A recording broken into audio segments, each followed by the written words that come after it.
मेरी शादी के 5 साल बाद भगवान ने मुझे औलाद की खुशी दी थी। मेरी पहली औलाद मेरी बेटी हुई थी और उसके बाद मेरी 3 बेटियां और पैदा हुई थी। मेरे चारों बेटियों के माथे पर एक काला भद्दा सा निशान था। हैरत की बात यह थी कि यह निशान हर बेटी के माथे पर एक जैसा ही था। इस निशान की वजह से मेरी बेटी को कोई तकलीफ तो नहीं होती थी, मगर वह निशान उस उम्र में बढ़ने के साथ साथ बड़ा होता जा रहा था। मैंने अपनी बेटियों को अच्छी शिक्षा दिलवाई और ज़िंदगी गुजारने के हर नियम कानून सिखाए थे और मेरी बेटियों का हुनर ही मालिका बनी कि जो भी मेरी बेटियों की काबिलियत के बारे में सुनता हैरान हो जाता। लेकिन फिर मेरी बेटियों के चेहरे पर नज़र पड़ती तो वह निशान देखकर दोबारा कोई मेरी बेटी की तरफ देखता भी ना था। अब मेरी बेटियां बड़ी हो गई थी और मैं अपनी बेटियों की शादी एक साथ ही करना चाहती थी, मगर मेरी बेटियों का कहीं भी रिश्ता नहीं हो रहा था। फिर अचानक एक करोड़पति औरत हमारे घर आई। उसके 4 बेटे थे और वह अपने चारों बेटे के लिए मेरी बेटियों का रिश्ता मांगने लगी। मेरे लिए यह बात बड़ी खुशी की थी और हैरान कर भी गई थी। उस औरत ने मुझे बताया कि उसको ऐसे लड़के चाहिए थी जो बहुत ही समझदार और पढ़ी लिखी हो और उनसे मिलनसारी कूट कूट कर भरी हो, जो मेरे परिवार को जोड़कर रख सके। मैं ऐसे बहुएं चाहती थी जो आपस में सगी बहनें हो, जिससे कि मेरा परिवार बना रहे और उसमें फूट ना पड़े। जबकि शक्ल सूरत की उस औरत को या उसके बेटे को कोई परवाह नहीं थी, तो उसने बहुत से लोगों को ऐसा रिश्ता ढूंढने को बोला हुआ था। तो किसी ने उस औरत को मेरी बेटियों के बारे में बताया था। उस औरत के कहने के अनुसार मेरी बेटियां बिल्कुल वैसे ही थी जैसे बहू ये वह औरत चाहती थी। उस औरत ने मेरी बेटियों को भी बहुत प्यार किया था। उसके चारों बेटे बहुत ही सभ्य संस्कारी लड़के मामूली हो रहे थे। फिर थोड़ी बहुत छानबीन के बाद मैंने उस औरत को हाँ कर दी। अब मेरी मिलकर आपस में रहेंगे और एक दूसरे का ख्याल भी रखेंगी। और फिर मैं अपनी बेटियों को उनके ससुराल विदा कर दिया। मेरी बेटियों की शादी बहुत धूमधाम से हुई थी। मेरी बेटियों खुशी का कोई ठिकाना ही ना था। मैंने भगवान से प्रार्थना की कि मेरी बेटियां हमेशा खुश रहे और मैंने भगवान का धन्यवाद भी किया कि मेरी चारों बेटियां एक ही घर में जा रही थी। चारों बहनें की सांस ने शादी में कोई भी कमी नहीं छोड़ी थी। शादी के बाद मेरी चारों बेटियां अपने घरों में बहुत खुश थी, मगर एक बात अजीब थी कि मेरी बेटियों की सास मेरी बेटियों को मेरे पास नहीं भेजती थी। मैं जब भी फ़ोन पर बात करती तो मुझे ऐसा लगता था जैसे कोई उनसे उनके सर पर सवार होकर बात कर रहा हो। मैं अपनी बेटियों से पूछती कि तुम अपने ससुराल में खुश तो हो ना, तो वह हाँ में जवाब देती। लेकिन मुझे उनके बोलने के अंदाज में कोई भी खुशी महसूस नहीं होती थी। मुझे चिंता होने लगती थी। शादी को अभी 1 ही महीना हो पाया था और इस 1 महीने में मेरी एक भी बेटी मेरे घर मिलने नहीं आई थी। तो मैंने सोचा क्यों ना मैं ही अपनी बेटियों से मिलने चली जाती हूँ।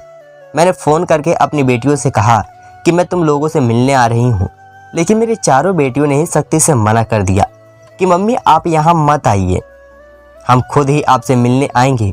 लेकिन शादी के 1 साल गुजरने वाला था ही नहीं वह मुझसे मिलने आई थी और ना ही मुझे अपने घर आने दे रही थी।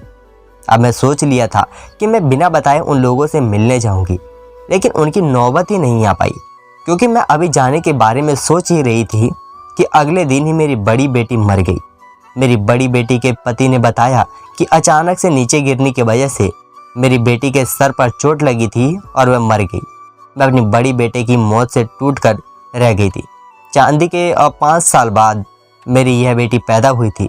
कितने अरमानों से और कितने प्यार से मैंने इसको अपनी गोद में पहली बार उठाया था। जब नर्स ने उसे मेरे गोद में दिया था तो मेरे खुशी के मारे मेरी आंखों में आंसू निकल पड़े थे।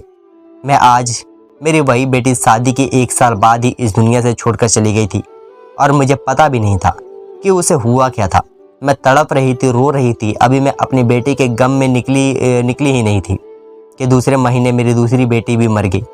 इस बार मुझे उन लोगों पर शक हो गया और मैं रहने के लिए ही अपनी बेटियों के घर चली गई।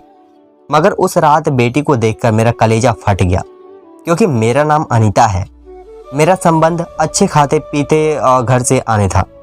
हम 2 बहनें थी और हमारा एक ही भाई था। मेरे पापा बैंक में मैनेजर थे। हमारा बहुत ही खुशहाल घराना था। हमारे माँ बाप ने हमें बहुत ही लाड प्यार से पाला था। मैं बीए की छात्रा थी तब मेरा पहला रिश्ता आया। यह रिश्ता मेरे ही प्रोफेसर ने भेजा था। वह हमें पढ़ाते थे। प्रोफेसर विकास का मेरे लिए यह रिश्ता आना मुझे बहुत ही परेशान कर रहा था। मुझे लगा था कि कहीं मेरे माँ बाप इस रिश्ते को गलत नज़र से ना देखें, कहीं मेरे माँ बाप यह ना समझे कि मैं पढ़ाई करने के बहाने वहाँ प्यार के पंगे बनाने जाती थी। मगर मेरे पापा के पुराने ख्यालात के मालिक नहीं थे। उन्होंने मुझे कुछ नहीं कहा था, मगर इस रिश्ते में उन्होंने इनकार कर दिया था। पापा ने कहा कि मैं कि अपनी बेटी के रिश्ते के लिए अपने दोस्त को जब आज दे चुका हूँ और इसी के बेटे से अपनी बेटी की शादी करूँगा। प्रोफेसर विकास के माँ बाप चुपचाप चले गए थे, मगर शायद प्रोफेसर विकास को मेरे माँ बाप का इनकार करना अच्छा नहीं लगा था। तभी कुछ दिनों के बाद प्रोफेसर के माँ बाप फिर से अपने घर आ गए। इस बार विकास के माँ बाप ने इस रिश्ते के लिए बहुत ज़्यादा हाथ पैर जोड़े थे। कहने लगे हमें इस हाल में यह रिश्ता चाहिए। एक अच्छी बात यह थी कि विकास के दिल में चाहे जो भी था, उन्होंने कभी मुझसे ऐसी कोई बात करने की कोशिश नहीं की थी और ना ही मेरी तरफ कभी ऐसी नज़र से देखा था। और यही बात मैंने अपने माँ बाप को भी बता दी थी ताकि वह मुझ पर शक न करे। मेरे पापा इस बार भी इनकार करना चाहते थे, मगर मेरी माँ ने मेरे पापा को चुप करवाया और विकास के माँ बाप को सोचने का समय ले लिया। उनके चले जाने के बाद मेरे पापा ने जब मेरी माँ से कहा कि मैं अपनी बेटी का रिश्ता उस प्रोफेसर से नहीं करना चाहता, तो तुमने क्यों उनसे सोचने का समय मांगा। मेरी माँ ने मेरे पापा को समझाया कि अपने हो या गैर, बस लड़का अच्छा होना चाहिए। और वैसे भी बेटियों की जितनी जल्दी शादी हो जाए उतना ही अच्छा होता है। और वैसे भी प्रोफेसर विकास बहुत ही अच्छी तबीयत का मालिक है और बहुत ही सभी संस्कारी लड़का है, इसीलिए अच्छा रिश्ता हाथ से मत जाने दे। और फिर आपके बेटी का दोस्त का बेटा नितिन, वह भी अभी पढ़ रहा है। पढ़ाई पूरी करने के बाद नौकरी ढूंढेगा या फिर कोई बिजनेस करेगा, उसमें बहुत टाइम लग जाएगा। मेरे माँ के बहुत समझाने के बाद मेरे पापा ने प्रोफेसर विकास का रिश्ता स्वीकार कर लिया और चट मंगनी चट ब्याह के तहत मेरी शादी प्रोफेसर विकास से हो गई। शादी के सारे इंतजाम बहुत अच्छे तरीके से तय हुए थे। यह तो मुझे शादी के बाद पता चला कि यह शादी सिर्फ विकास की मर्जी से हुई थी। बाकी उनके माँ बाप और बहन भाई सभी इस रिश्ते के सख्त खिलाफ थे, क्योंकि उनके यहाँ शादी बचपन में ही तय कर दी जाती थी। बच्चों की शादियाँ बड़े बुजुर्ग मिलकर तय करते थे और विकास की शादी भी बचपन में ही तय हो चुकी थी। विकास के दादा दादी और ताया ने मिलकर यह रिश्ता तय की थी। गैर लोगों को नहीं जाती थी, अच्छे तरीके से देखभाल अपने लोगों को की जाती थी। और मेरा तो उन लोगों से दूर दूर तक कोई वास्ता ना था। लेकिन वह लड़की अनपढ़ थी, मगर मेरे पति विकास ने जिद करके अपनी पसंद से मुझसे शादी की थी। मेरे पति को पढ़ी लिखी लड़कियां अच्छी लगती थी, जबकि उनकी माँ की शादी एक अनपढ़ लड़की से करवाना चाहती थी। मेरे पति अपने माँ बाप के सबसे बड़े बेटे थे और अपने माँ बाप के बहुत लाडले थे। इसलिए जब विकास ने दूसरी बार रिश्ता मांगने की जिद की, तो साथ में अपने माँ बाप से यह भी कह दिया कि अगर अब की बार उन्होंने लड़की के माँ बाप को मनवा कर हाँ न करवाई तो मैं अपनी जान ले लूँगी। और अब उनके माँ बाप कुछ भी सहन कर सकते हैं, मगर औलाद की मौत नहीं। इस तरह मेरे पति के माँ बाप में अपनी बेटे की धमकी से डर गए थे और दूसरी बार मेरे माँ बाप से मेरा हाथ मांगा। जब रिश्ता हुआ तो मेरे पति के खानदान वाले ने बहुत बलबेला किया था और नाराज़गी का इजहार भी किया था। यहाँ तक कि उनके घर में झगड़ा भी हुए थे। मेरे सास ससुर ने अपने खानदान वालों को मनाने की समझने की बहुत कोशिश की थी। वह अपने बेटे की जिद के आगे मजबूर हो गए थे, मगर वह अब अपने छोटे बेटे की शादी टीना से करना चाहते थे। मगर टीना तो ऐसे लग रहा था कि जैसे इस दुनिया से चली ही जाएगी। दोनों का रिश्ता बचपन में तय था और वह विकास से मोहब्बत करने लगी थी। जब उसे पता चला कि विकास ने शादी कर ली है तो वह टूट कर रह गई थी और बिस्तर से लग गई थी। उसको हाल हाल में विकास से शादी करनी थी और विकास को टीना को देखना ही नहीं था। इस तरह मेरे ससुराल वाले की सारी कोशिश बेकार रही और मेरे पति को दहेज वालों ने सारे रिश्ते ख़त्म कर दिए। उन्होंने मेरी ननद के रिश्ते भी तुड़वा दिए जो उन्होंने बचपन में करवाए हुए थे। और मेरे ससुराल वाले सारे फसाद की जिम्मेदारी मुझे समझते थे, इसलिए कोई भी मुझे सीधी मुंह से बात नहीं करता था। जबकि इस सब से मेरा कोई दोस्त ना था और ना ही मुझे किसी बात की जानकारी थी। विकास मुझसे शादी करना चाहते थे और मुझे शादी करने के लिए मेरे पति ने पूरे खानदान और घर को नाराज़ कर दिया था। इस बारे में मुझे कोई भी जानकारी नहीं थी। मेरे अपने ससुराल में अपनी जगह बनाने की बहुत कोशिश की और लोगों का दिल जीतने की हर मुमकिन कोशिश की, मगर किसी ने मेरी कोशिश का सिला नहीं दिया। वह मुझे ही मुजरिम समझते रहते। मैं सारी इस सूरत में हाल में बहुत परेशान थी। मैं अपने ससुराल वालों को बुरे व्यवहार को सहन नहीं कर पा रही थी और सबकी नफरत से मेरा दिल बहुत दुखता था। लेकिन मेरा पति मुझे तसल्ली देने की बहुत कुछ समय से बाद सब ठीक हो जाएगा, तुम्हें चिंता करने की ज़रूरत नहीं है, बस इन सबको उनके हाल पर छोड़ दो। मेरे पति मेरा बहुत ख्याल रखते थे और मेरा बहुत सम्मान भी करते थे। अपने पति की दी हुई आदत और सम्मान की खातिर मैं अपने ससुराल वालों की हर तरफ से बुरे व्यवहार को बर्दाश्त करने लगी थी और दिलो जान से अपने ससुराल की सेवा सम्मान करती रही। इसी तरह समय गुजरने लगा और शादी को साल हुआ तो मेरी सास ने मुझे बच्चे के बारे में सवाल जवाब करना शुरू कर दिए कि तुम्हारी गोद अभी तक खाली क्यों है? तुम्हारे यहाँ तो साल भर के अंदर ही अंदर गोद में बच्चा आ जाता है। हमारी सास की बात सुनकर मैं खामोश हो जाती। अब मैं उन्हें इस बात का क्या जवाब दूं? मेरे जो बस में नहीं था। भगवान जब चाहे मुझे औलाद दे सकता है। सास की सवालिया नज़रों से मैं परेशान हो गई थी, यहाँ तक कि मैं बीमार भी रहने लगी थी। विकास ने अपने घर वालों से कहा कि आप कोई भी औलाद के लिए मेरी पत्नी से सवाल जवाब ना करें, क्योंकि मैं अभी औलाद चाहता ही नहीं। मेरे पति की बात से सबको चुप लग गई थी। हालांकि यह बात सच नहीं थी कि मेरे पति भी औलाद की चाह रखते थे, मगर ऐसे खातिर उन्होंने अपने घर वालों को झूठ बोला था। फिर कुछ समय गुजरे तो मेरे पति ने मेरी नंदों का रिश्ता दूसरी जगह तय कर दिया, जिसको मेरी नंदों का व्यवहार मेरे प्रति कुछ अच्छा हो गया था। और फिर मेरी शादी के 3 सालों में मेरी दोनों नंद अपने पैरों को ब्याह कर चली गई थी।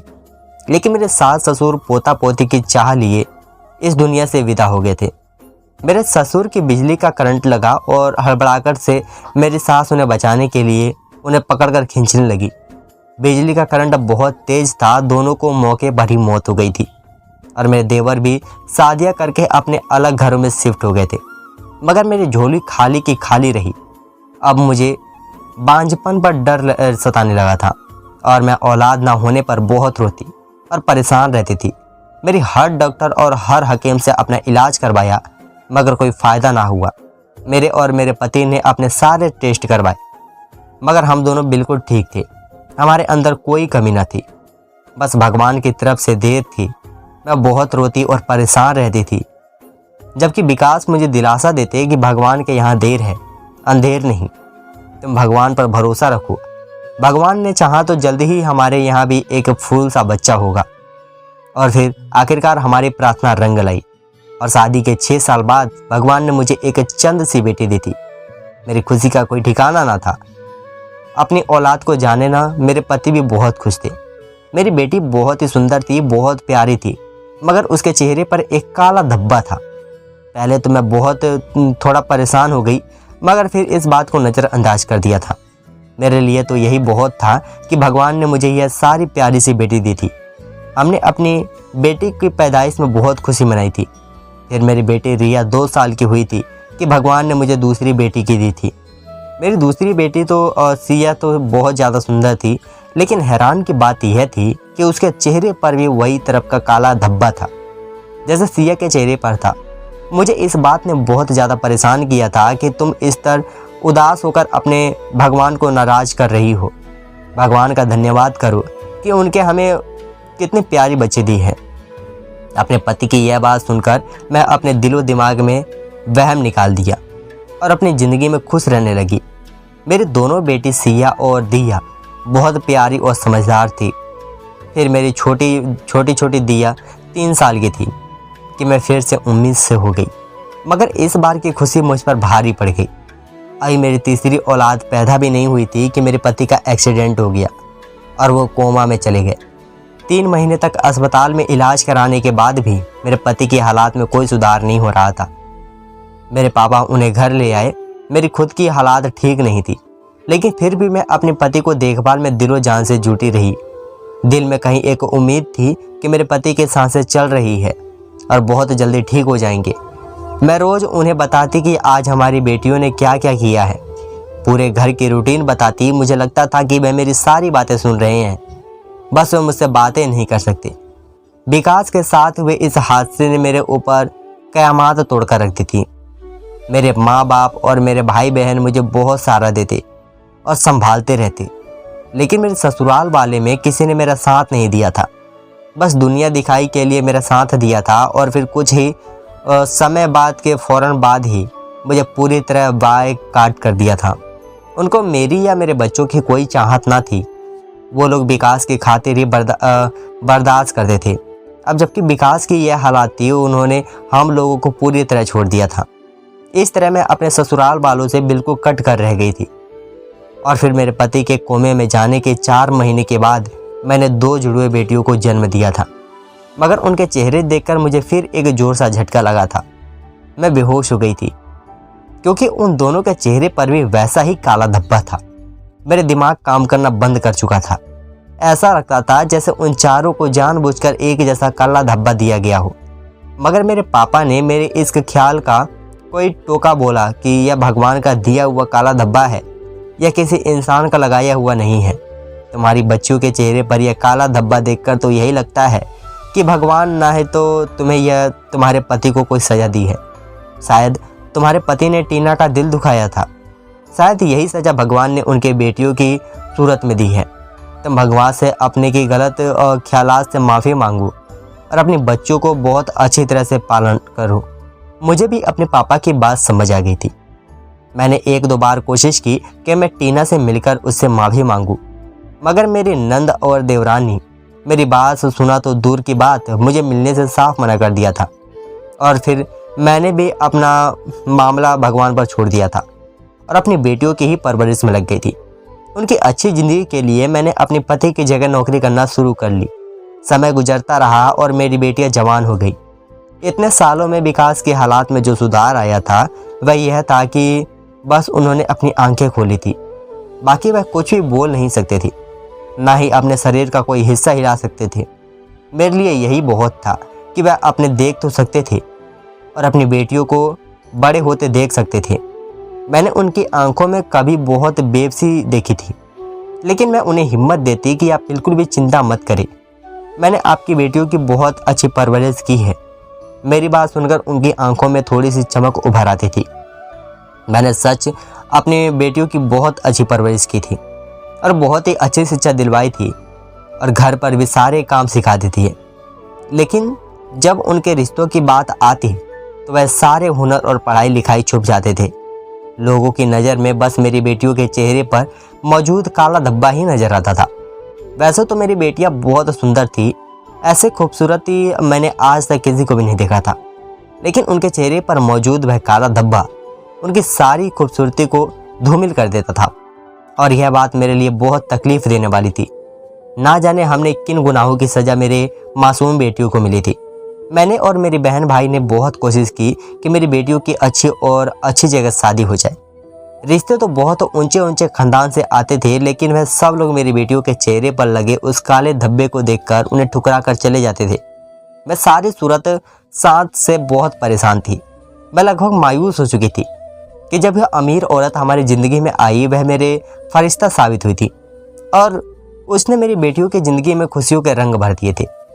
और यह सब रिश्ता तय कर दिया था कि सारी दुनिया में अभी भी अच्छे लोग मौजूद हैं। मैं बहुत खुश थी और अपने भगवान का धन्यवाद कर रही थी कि उसने इतनी अच्छी औरत मेरी ज़िंदगी में भेजी। वह अपने चारों बेटों के लिए मेरी बेटियों का रिश्ता चाहती थी, क्योंकि वह अपने घर को जोड़ कर रखना चाहती थी। वह ना चाहती थी कि उनके घर में ऐसा कोई बहू है जो खानदान में उनके घर में लड़ाई करवाई और उनके बेटों को अलग कर दे।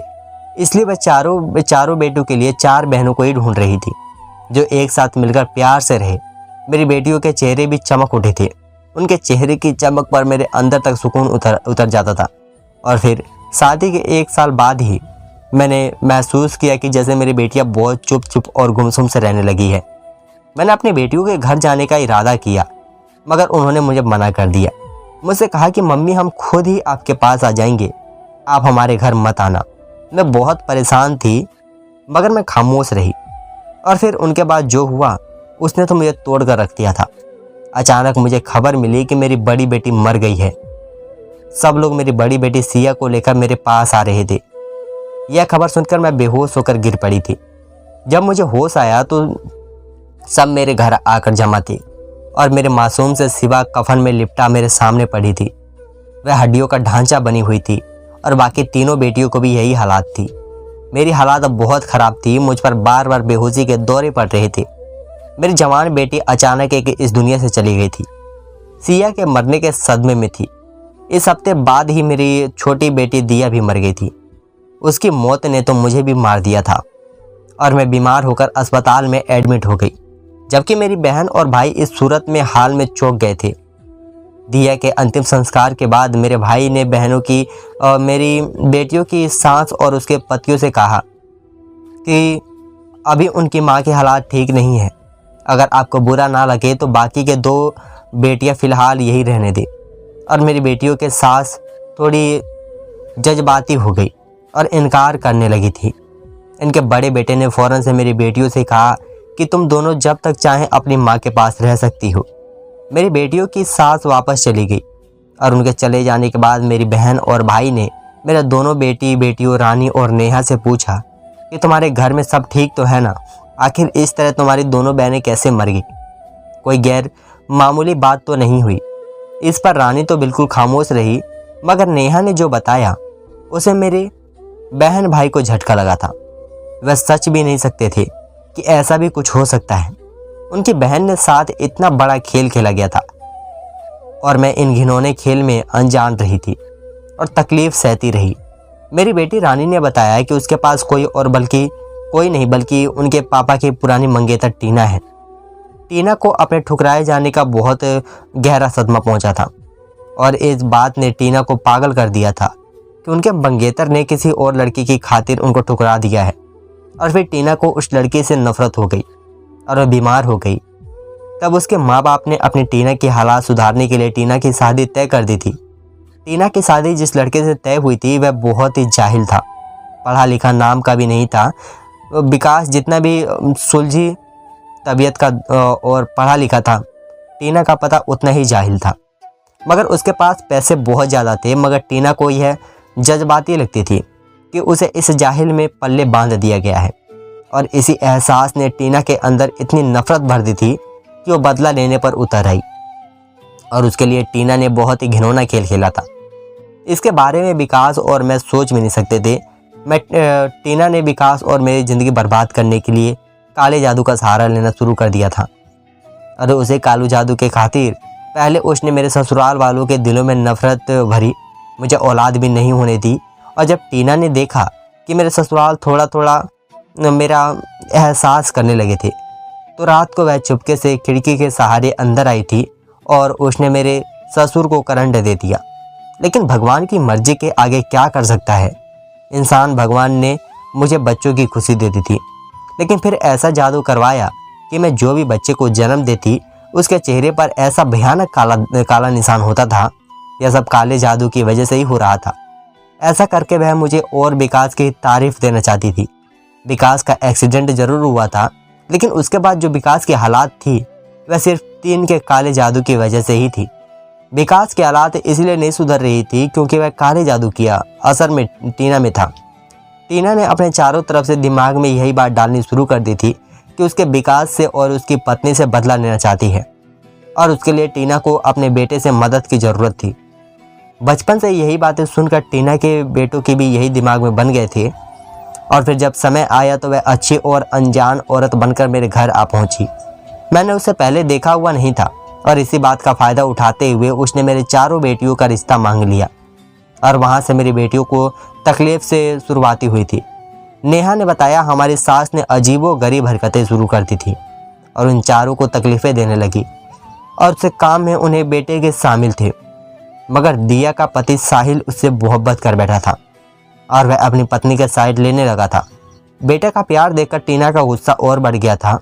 उसके अपनी नफरत और अपने बदले का इजहार पर बहनों को सामने कर दिया।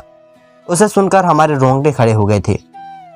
वह तो काला जादू करके हमारे जान ले रही थी। इसी वजह से सिया दीदी और दिया दीदी की मौत हुई थी। पापा की हालात की जिम्मेदार भी हमारी ही सास है और अब हमारी बारी है। यह सुनकर मेरे भाई बहन के होश उड़ गए थे। उन्होंने किसी अच्छे बाबा से संपर्क किया और फिर नेहा रानी और विकास का इलाज करवाना शुरू कर दिया। मेरी बहन टीना के पास जाकर उससे कहना चाहती थी कि हमें नहीं मालूम था कि विकास की मंगनी पहले तुम्हारे साथ हो चुकी थी, वरना हम ये रिश्ता कभी भी ना देते। मगर उनकी नौबत ही नहीं आई। टीना पर भगवान की मार पड़ चुकी थी। भगवान का ऐसा कहर टूटा कि टीना कुछ भी करने के काबिल नहीं रही। एक रात जब सो रहे थे तो मेरी दूसरी बेटी दिया के पति साहिल ने पूरे घर पर तेल चढ़ाकर घर को आग लगा दी थी, जिसमें खुद साहिल और उसके दोनों भाई और टीना जलकर मर गए, क्योंकि दिया का पति साहिल उससे मोहब्बत करने लगा था और वह अचानक मौत का पागल हो गया था और उसे मालूम हुआ कि उसकी पत्नी की मौत उसके माँ की वजह से ही हुई है। जब से वह पागल हो गया था तो आपने घर वालों की जान ले ली थी। अकेला निधि नहीं मरी थी, क्योंकि दिया प्रेग्नेंट थी। दिया के साथ बच्चा भी था जो साहिल के डबल तकलीफ दे रहा था। मुझे इस हादसे का बहुत अफसोस हुआ और दुख हुआ था। टीना की वजह से मेरी 2 बेटियां भगवान से प्यारी हो गई थी और इस तरह मेरी 2 बेटियों को जान बच गई थी। जैसे ही काले जादू का समय टूटा, मेरे पति विकास के हालात भी सुधरने लगी थी और अब वह बिल्कुल ठीक हो चुके थे। जब उन्हें अपनी बेटियों के मरने की खबर चली तब वह बहुत रोए थे। वह अपनी दोनों बेटियों का मौत का जिम्मेदार खुद ही को मान रहे थे। उनका कहना था अगर मैं टीना के साथ ना जाती तो करता तो वह शादी मेरी बेटी ना मरती। लेकिन मैंने उन्हें समझाया कि यह सब टीना की गलती थी, आपकी नहीं। आपने टीना को शादी के बाद नहीं छोड़ा था, बल्कि शादी से पहले ही उसे रिश्ते को तोड़ दिया था। तब मेरी दोनों बेटियां रानी और नेहा मेरे पास रहती थी। उनकी हालात बहुत ख़राब हो चुकी थी, लेकिन अब धीरे धीरे उनकी हालात सुधरने लगी है। आखिर मैं बस इतना कहूँगा कि भगवान के लिए अपने दिलों को साफ रखें। किसी के लिए दिल में इतनी नफ़रत ना पालें कि उस नफ़रत का जहर इंसानियत को भी ख़त्म कर दे। इंसान नफ़रत की आग में इस कदर अंधा हो जाता है कि इंसान नफ़रत की आग में इस कदर अंधा हो जाता है कि अपना ही नुकसान कर बैठता है।